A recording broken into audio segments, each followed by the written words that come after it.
हाँ दोस्तों, मेरा नाम है राहुल शर्मा। मेरे YouTube चैनल में आप सभी का स्वागत है। आप लोगों के लिए लेकर आया हूँ एक प्यारी सी कहानी जिसका नाम है थप्पड़। आइए देखते हैं कहानी को। राम खिलावन एक मध्यम वर्ग का किसान है जिसके पास 7 बीघे जमीन है।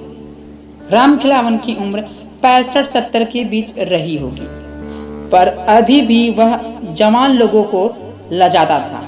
उसकी लुगाई उससे पहले ही बूढ़ी हो गई थी, ऐसा लगती थी। वह रोज सुबह दंड मारता, दौड़ता, अपनी लगहर भैंस की दूध अकेले ही गटक जाता था। उसकी शारीरिक इच्छाएं अभी भी बलवती थी, पर उसकी पत्नी एक तरफ से उसे कोई उम्मीद नहीं थी। उसको देखकर बच्चे भी खूब चिढ़ाते थे, पापा दूसरी शादी कर लो, अभी आपकी उम्र ही क्या हुई है। इतना सुनते ही राम खिलावन जो भी उनके पास होता वो बच्चों में बांट देते। उनकी खुशी का ठिकाना नहीं रहता। अक्सर राम खिलावन अपने खेतों में काम करने वाली बनिहारी से हंसी ठिठोली करता रहता। गांव के किसी युवक युवती को साथ देख ले तो उनके पूरे चरित्र का पुर्जा पुर्जा हिला देता था और पूरे क्षेत्र में उनको मशहूर कर देता था। राम खिलावन का उम्र तो बचपन का था, पर दिल 55 का था। अपने कसरती शरीर पर बड़ा नाज था। आड़े वक्त में लोगों की मदद भी किया करता था। जबान का थोड़ा दिल फेंक था। हालांकि अगर मौका मिले तो किसी महिला का चीर हरण करने में पीछे नहीं रहता था। राम खिलावन अपने बेटे के पास शहर जाता है घूमने के लिए। एक दिन क्या देखता है कि उसका पोता अपनी साथ पढ़ने वाली लड़की से कुछ बातें कर रहा था। तभी वो अपने बेटे को चढ़ा देता है। उसका बेटा अभी अपने बेटे से सिर्फ इतना ही पूछा कि किससे बात कर रहे थे, तभी उसकी पत्नी बीच में बोल पड़ी। पत्नी ने क्या कहा? पत्नी ने कहा कि मेरा बेटा आपके बाप पर नहीं गया है जो बहू बेटियों को ताड़ता रहता है। इतना सुनता था कि राम खिलावन पास के पार्क में घूमने चला गया। राम खिलावन की नजर में स्त्री पुरुष का सिर्फ एक रिश्ता था। हर संबंध में वो उनको ऊपर रखता था। कभी कभी तो भाई बहन पे भी शक कर जाता था। उसकी बहुएं उसकी फितरत से काफी अच्छी तरह वाकिफ थी, इसलिए उसके पास वो फटकती भी नहीं थी।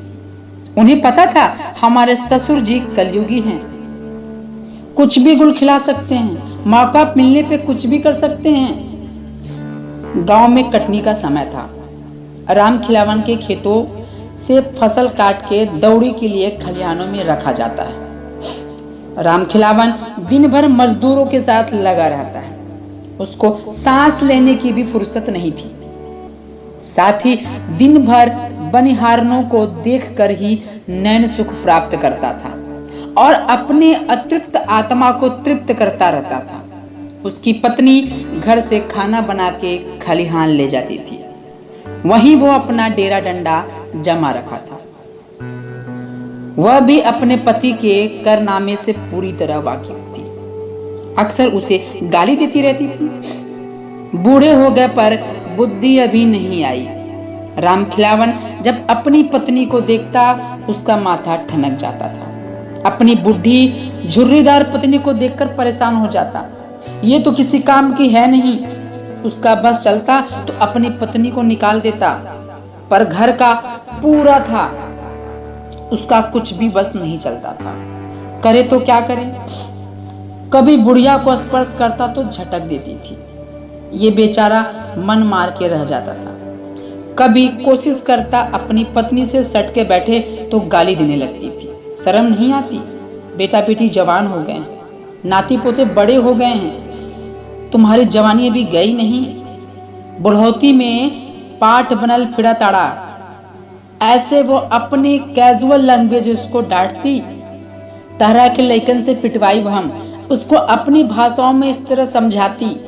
बेचारा राम खिलावन अतृप्त मन से शांत हो जाता।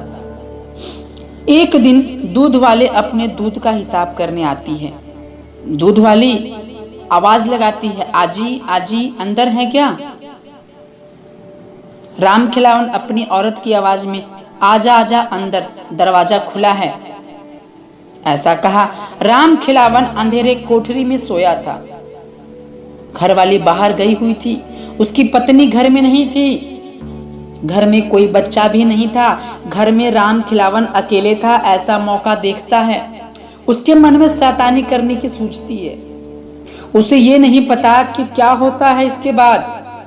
ऐसा सब कुछ जानते हुए भी शैतानी करने को तैयार था। राम खिलावन आजा अंदर वे क्यों ना बा, ऐसी अपनी भाषा में समझाते हुए उसे बुलाता है। जैसे ही दूध वाली अंदर जाती है, राम खिलावन उसका हाथ पकड़कर खींचने लगता है। दूध वाली जोर से चिल्लाते हुए हाथ छुड़ाने की कोशिश करती है और कहती है, तुम्हें शर्म नहीं आती? अपनी उम्र नहीं देखते हो? आपके पास बेटी बहन नहीं है? हमारे साथ मुंह काला करने आए हैं? दूध वाली ने अपने दूसरे हाथ से जोरदार थप्पड़ राम खिलावन के गाल पर रसीद कर दिया और राम खिलावन की बतीसी हिल गई। तब शायद राम खिलावन को पता लगा कि इसके बाद क्या हो सकता था और राम खिलावन बेइज्जत होकर हाथ छोड़ देता है। इस कहानी का यही अंत होता है। मिलते हैं फिर आपसे अगली कहानी में। धन्यवाद।